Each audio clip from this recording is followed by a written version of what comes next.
All right, Heather with Underwater Panther here.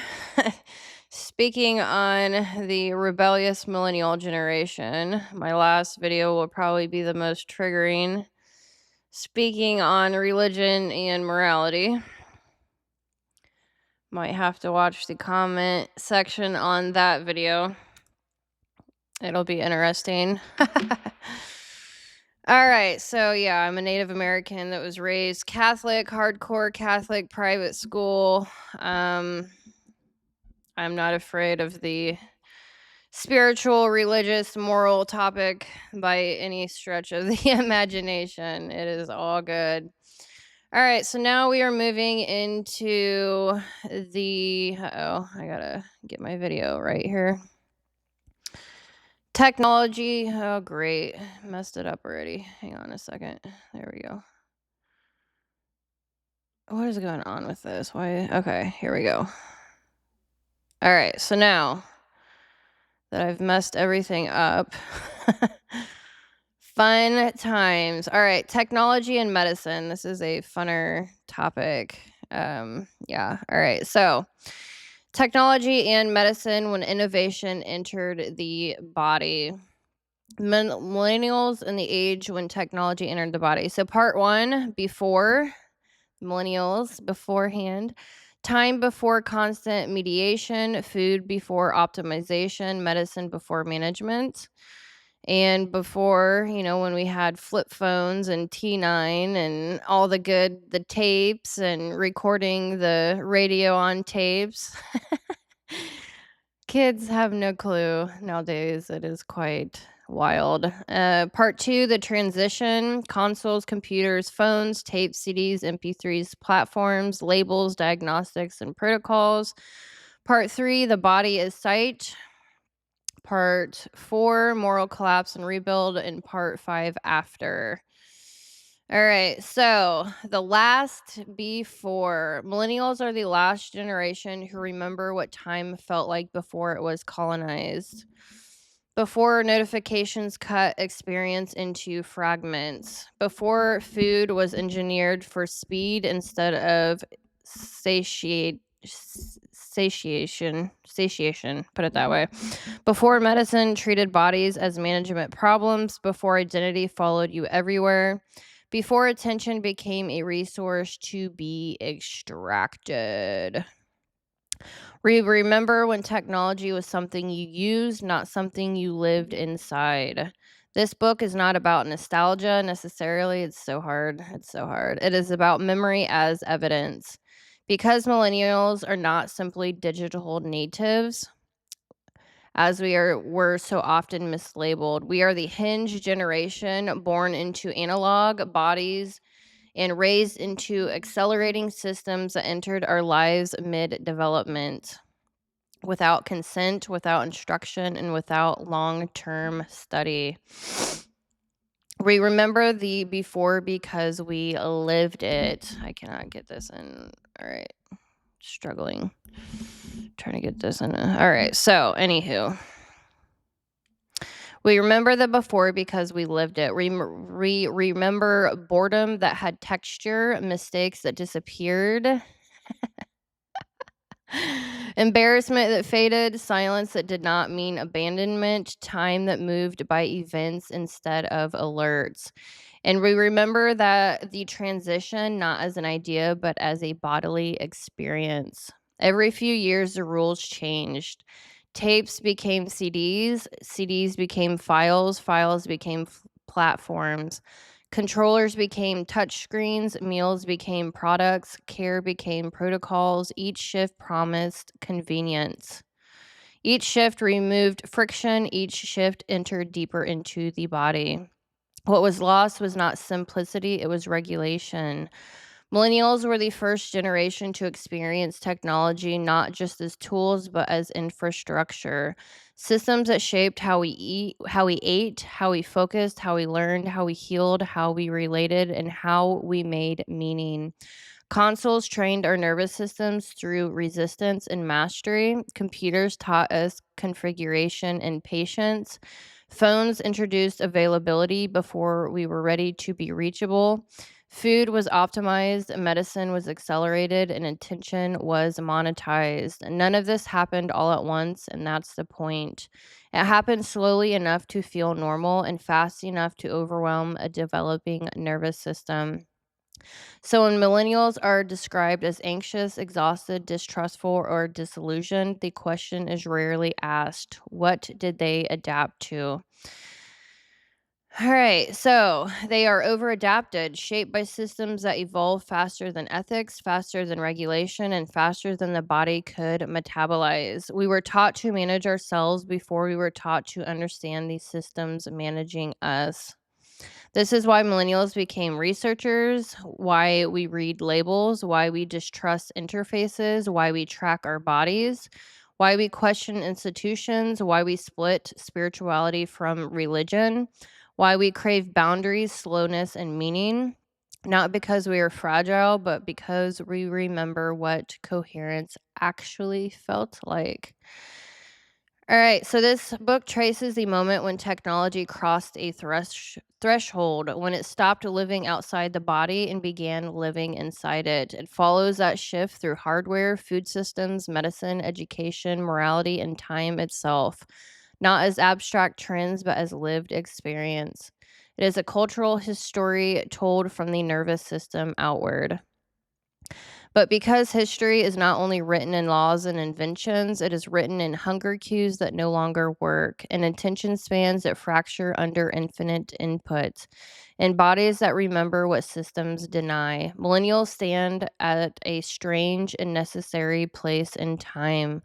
We are the last generation who remember the before and the first who had to survive the after. This book exists because that memory matters, not as longing, but as orientation. If we do not understand what changed, we will keep mistaking adaptation for pathology and exposure for progress. When invention entered the body, millennials were the first generation to experience technology and medicine not as external tools, but as embedded systems. Unlike Gen X, who adapted technology in adulthood and medicine episodically. Jesus. Episodically.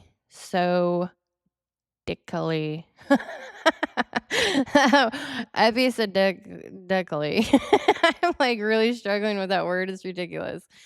I'm on like 4 hours of recording. Excuse the heck out of me. Millennials were raised during the moment when data, pharmaceuticals, food systems, and digital platforms quietly merged into a single operating environment. This will probably be my last video of the night. Choice still existed, but consent, transparency, and long term study increasingly did not. What emerged was not technological progress alone, but corporate intimacy, systems that lived inside the nervous system, the gut, the bloodstream, and the psyche. Medicine shifted from healing to management. Technology shifted from utility to surveillance. And the millennial body became the primary site of experimentation without meaningful recourse if harm occurred. So 1981 through 1989, era 1. The first thing to understand about the millennial timeline is that it did not begin with the internet. It began with rooms. Technology lived in places. Time had edges. Systems had boundaries. In the early 1980s, when the oldest millennials were born, technology was not ambient. It did not follow you. It did not know you. It did not interrupt you without permission. If you wanted to use it, you had to go to it, sit down, plug it in, and turn on and wait. I'm only laughing because my childhood, I was literally reading dictionaries and like I would sit there and read huge freaking books that I didn't even understand to pass the time. And I'm just laughing because that was the thing. Oh, gosh. All right. This distinction matters more than any device specification because the defining feature of early millennial childhood was not the presence or absence of technology, but containment. Oh my gosh, my cheeks are hurting. I'm smiling so much. It's just hysterical. Can you remember a time when there were no computers in the house? Like, oh my gosh. Like just the DTN, like what? A computer was a machine on a desk. A game console was a box under a television. A phone was attached to a wall. Food was prepared on a schedule. Medical care happened in offices at appointments with beginnings and endings. Nothing was continuous yet. Gosh, my cheeks are hurting. This was a world where systems still shut off. If you left the house, you were unreachable. If you missed the show, it was gone. If you failed a level, you started over. If you were bored, there was no workaround. These conditions train the nervous system in ways that are difficult to measure but impossible to ignore. Attention moved in long arcs. Frustration was expected. Mistakes disappeared instead of accumulating. Embarrassment faded instead of being archived. Time moved by events, not alerts. This is not romanticism, it is environmental fact.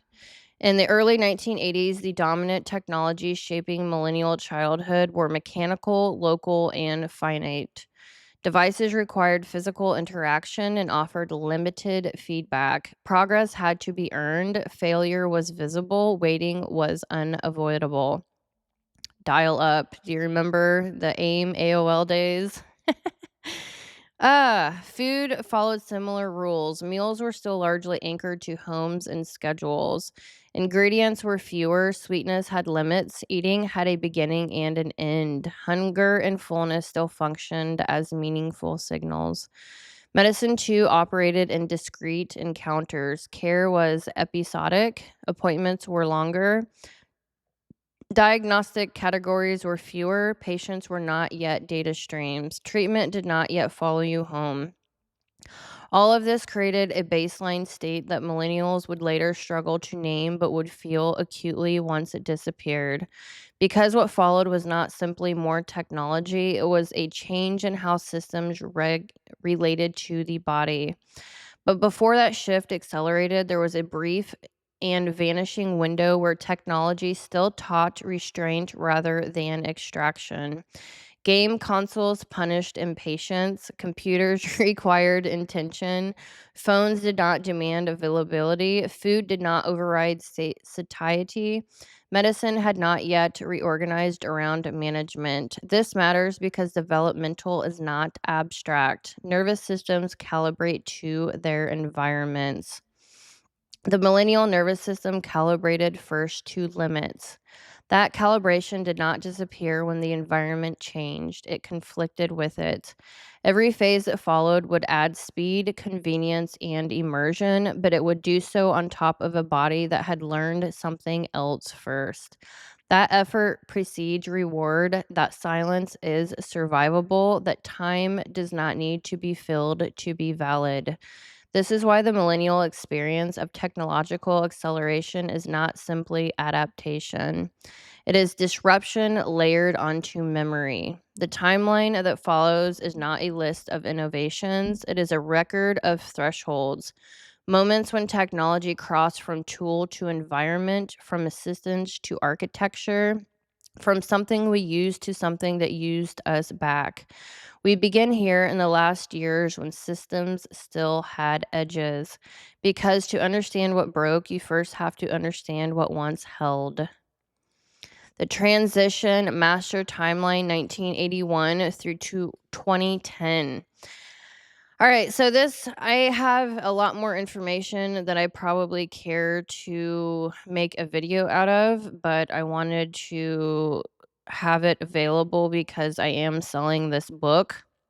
And it's nice to have a map of timelines and technology. It's really cool to sit here and look back on. So, how consoles, computers, phones, food, and medicine become one operating environment. So, phase one, fixed location, fixed rules, 1981 through 1988. Interface reality, technology is a place you go, systems still shut off.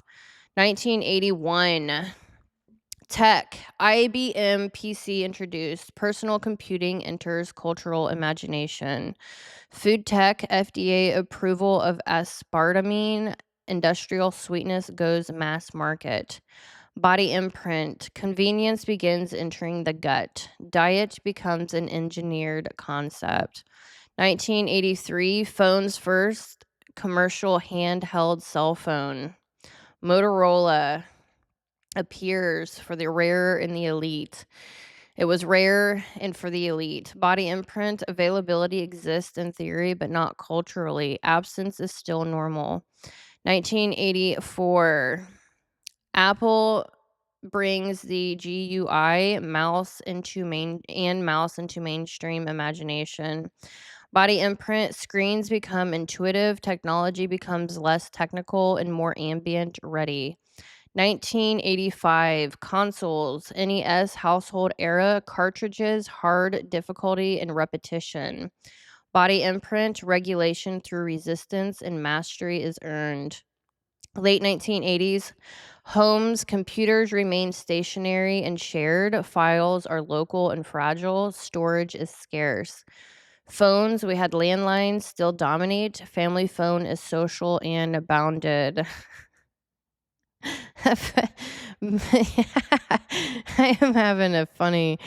I remember back when I was riding my four-wheeler, I can't remember how old I was. It's probably like 14 years old, and I was riding on the road, unlike you're supposed to, whatever. And the conservation officer had called my home phone and left a voicemail on, my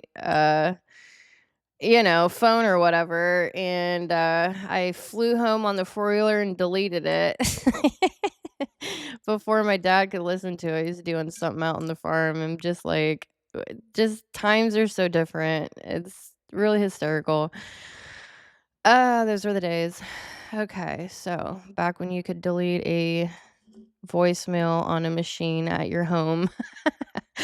Yeah, you can't do that anymore. Alright, so yes, that was a great memory that just came up. So, where was I? All right. So, that's hilarious. Phase 2, skill story embodiment, 1989 to 1994.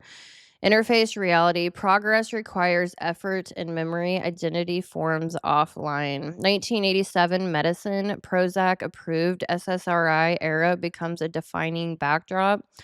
Body imprint, mood, and behavior become increasingly pharmaceutical and manageable. 1989, console, Sega, Genesis, console wars equals identity. Portable Game Boy, portable gaming begins. Game Boy, God, these kids have no idea how crazy technology is. Body imprint, dopamine becomes faster, boredom becomes manageable, limits are still visible, batteries die. 1990, Food Policy, Nutrition Labeling and Education Act passes. Body imprint, food becomes an interface, truth becomes label based, not felt. 1991, World Wide Web becomes publicly available, still not social yet. Consoles, we had SNES, North America release, deepened story, music, and symbolism. Body imprint, long attention arcs remain possible. Imagination expands through narrative worlds. 1992, Food Doctrine, USDA Food Guide Pyramid released. 1992. The backwards pyramid got released. Can you imagine? Phones, first SMS text message sent. The ping exists before culture forms around it. Body imprint, official authority starts mapping health visually. Micro contact becomes possible. 1993, web, Mosaic browser released. The web becomes navigable for regular people. Food, nutrition, facts, panel regulations become mandatory. Food and industry, RBST approved, industrial dairy intensifies. Body imprint, the body is increasingly governed by standardized metrics, labels, panels, and rules. 1994, web, Netscape, navigator appears, internet enters people space. Food tech, first GMO food approved for sale. Was that a tomato? I think it was a tomato. I wrote a whole book on it like 12 years ago. I can't even recall. Pretty sure it was the tomato. Medicine, DSM IV published, diagnostic categories standardized and expanded. Body imprint, identity becomes classifiable, food becomes engineered, reality becomes audible. Phase 3, immersion without mobility, 95 through 99. Interface reality, digital world deepens, but you still unplug, rest still exists. 95, tech, Windows 95. Dial up internet explodes into mainstream home life. Phones, early consumer cell phones appear, expensive, voice focused, limited minutes. Minutes. Oh my gosh, you guys. Talk about freaking memory lane. Consoles, PlayStation launches, CD based world, cinematic immersion. Body imprint, immersion increases, but you still have to enter and exit systems physically. 1996, tech, USB spec published, plug and play standardization. Health data, HIPAA signed, health information formally becomes regulated data privacy. Medicine rupture, Oxycontin introduced, opioid era front gates. Media Infrastructure Telecommunications Act accelerates consolidation. Consoles 96. Nintendo 64 launches. True 3D movement. Analog stick couch multiplayer peak. Body imprint system standardized in scale. Pain becomes a product category. Privacy becomes a legal concern because data is becoming valuable. Late 1990s, web, cookies, tracking, targeted advertising normalize. Search, Google founded. 1998, search becomes centralized authority. Body imprint, reality becomes searchable, trust becomes interface dependent. Phase 4, transitional shock. 2000 through 2006. Interface reality always on begins, identity becomes legible. Early 2000s internet broadband replaces dial up, sessions stop having clear edges. Phones texting becomes culturally real, availability becomes emotional. Games, online playgroups, PC gamings expand systems thinking and configuration literacy. Medicine, managed care logic dominates, shorter visits, faster protocols. Body imprint, attention begins fragmenting, research becomes self defense, communication becomes monitoring. 2003, media iTunes music store launches, ownership repackaged into accounts. Body imprint, if it's digital, it's conditional. Phase 5, total immersion, 2007 through 2010. Interface reality, technology becomes environment. The body becomes data. 2007, tech iPhone introduced and released, hard brake line. The pocket portal becomes plausible. Body imprint, containment disappears. The interface follows you everywhere. 2010 culture shift. By this point, the chapter's thesis locks in. Health becomes tracked, food becomes engineered and optimized, attention becomes monetized, care becomes protocol, body imprint, regulation must be learned consciously. All right, so what actually happened? All right, so format replaced the hidden millennial training. So we have computers and input. 1981 through 1985, stationary PCs, keyboard and mouse, shared time, limited use.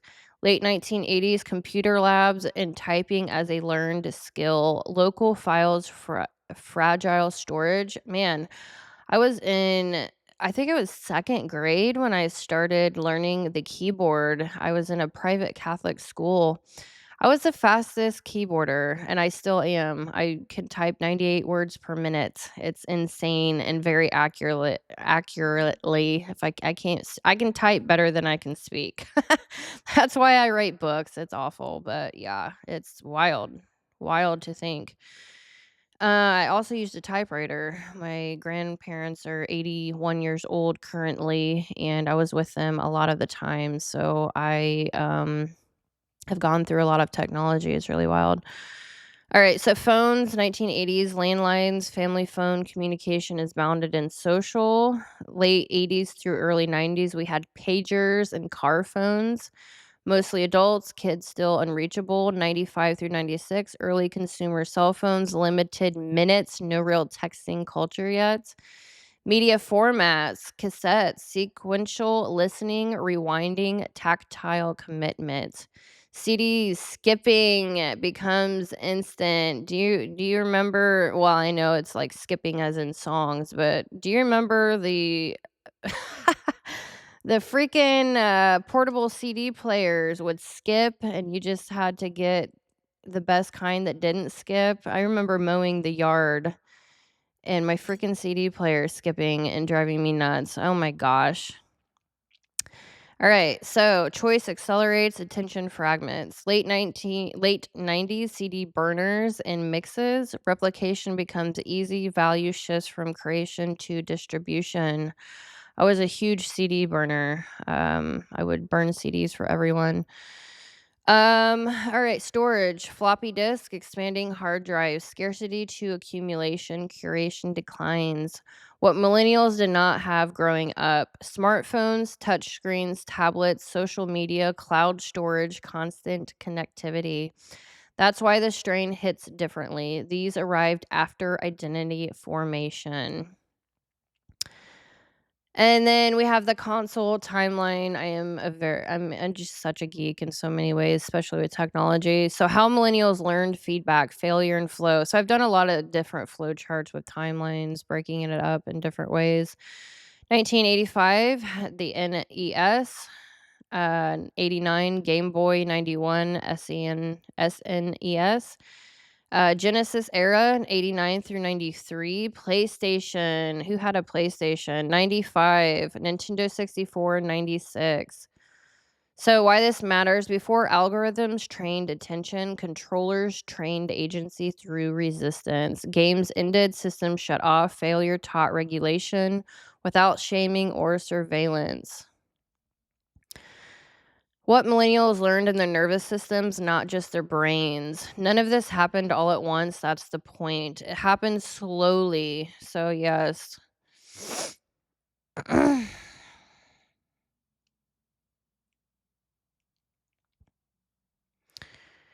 right. So, Gen Z, Gen Alpha. Why touchscreens hit differently than controllers and what comes next? Gen Z, the interface difference. Millennials learned control through resistance. Gen Z learned response through assimilation. Controllers, millennial formation. Physical resistance, delayed reward. Mistakes have cost. Skills change outcomes. Result: dopamine tied to mastery, regulation through effort. Touchscreens with Gen Z formation. No resistance, minimal delay, reward without effort, infinite content. Result: reaction without mastery, regulation outsourced to device. This is not a moral failure, it is a developmental difference. Millennials remember regulation, Gen Z experiences interruption. That's why millennials grieve and Gen Z burns out faster. Gen Alpha preview: AI voice ambient systems. Gen Alpha is forming inside voice interfaces, no typing, predictive AI, adaptive systems, and invisible computation. Key difference: almost no interface friction at all. Risk: agency erosion, dependency without understanding, diminished frustration tolerance, potential rapid synthesis, pattern fluency, intuitive system navigation. Gen Alpha question: if the system anticipates you, do you ever learn yourself? Yeah, that's something to be aware of. So pre-digital childhood, digital adolescence, 1980s through the 90s, era 2 framing. Millennials are the bridge generation. Early childhood, analog, embodied, and social. Adolescence, digital acceleration without instruction. Adulthood equals total platform immersion. This matters. Gen X chose technology and millennials were trained into it mid development. Technology entered before identity consolidation was complete. Depending if you're early, middle, or late millennial. All right. Inflection points 94 through 96, internet shifts from academic commons to commercial space. Yeah, I'm just gonna kind of fly through here because I've got a heck of a lot of information.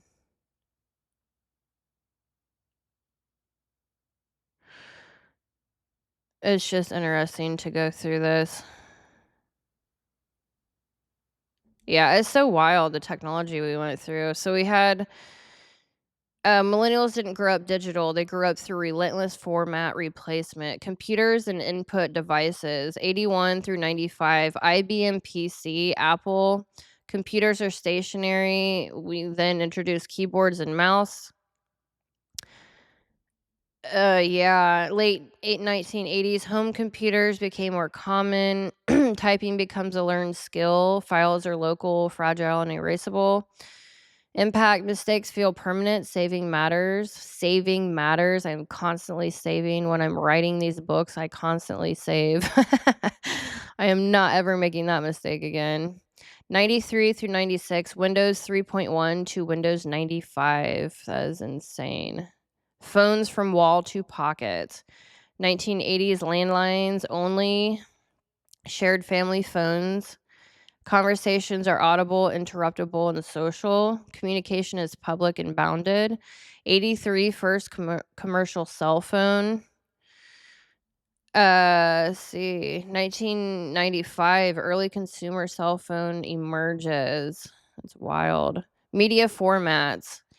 1981 through the 1990s, we have cassettes, music recorded on tapes, man. God, we used to just all of us girls would get together and like I've always loved this. Like this is my thing. I love like all my girlfriends would get together and we would act like we're radio podcasters, like we would do skits.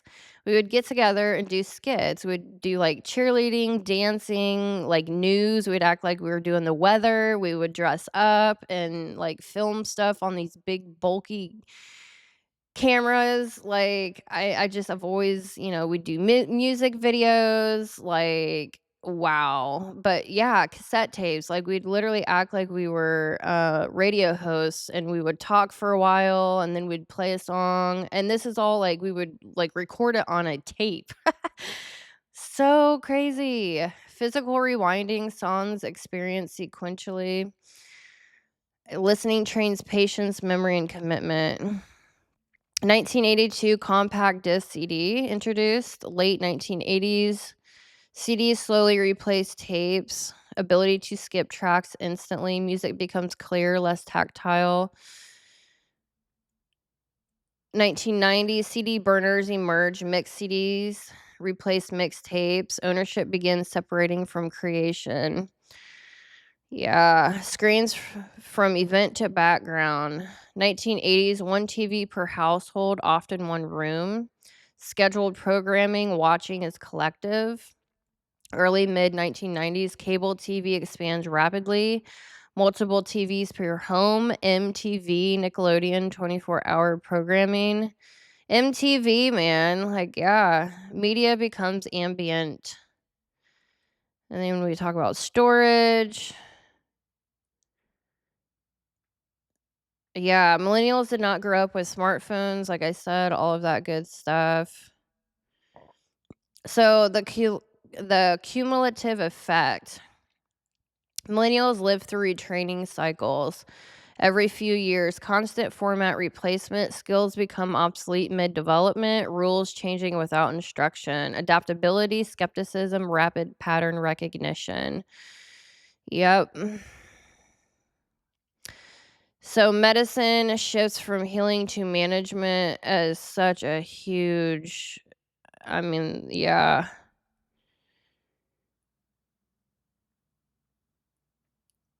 I've already talked about all of this. It's just kind of nice to have it in a different see, body's policy. Talked about a lot of this.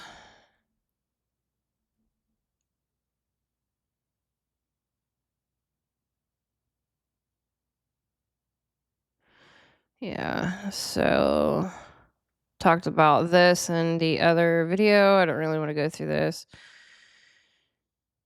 Let's see, millennial tech and medical imprint. It's just so much stuff. It's nice to, you can screenshot this if you'd like. Nice to have timelines.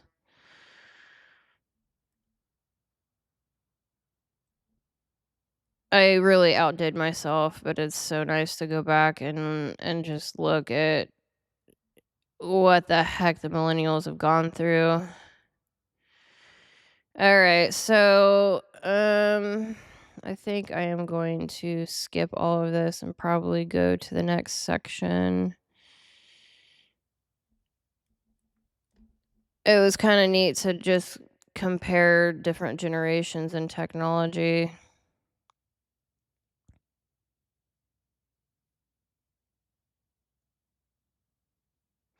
Millennial core insight. Progress without ethics is not advancement, it is exposure. So we are the last generation with a clean before memory, not just before smartphones, but before constant mediation of time itself. Before waiting was normal, boredom had texture, attention had edges, mistakes disappeared instead of following you forever. Silence didn't mean abandonment, and time moved by events, not notifications. We remember when you left the house and were gone. Games ended, shows aired once, photos were rare, embarrassment faded, thoughts stayed private, growing up happened offline. That matters neurologically and spiritually because we didn't just lose old tech, we lost unmeasured time. What came after always on identity, permanent records, infinite scroll, optimization pressure, productivity guilt, dopamine without rest, urgency without meaning. And we can feel the difference in our bodies, which is why millennials grieve something they can't fully name, feel overstimulated but undernourished, crave boundaries, nature, ritual, and slowness, distrust convenience, romanticize the 90s without being delusional. Right? All right, so I am kind of over this section.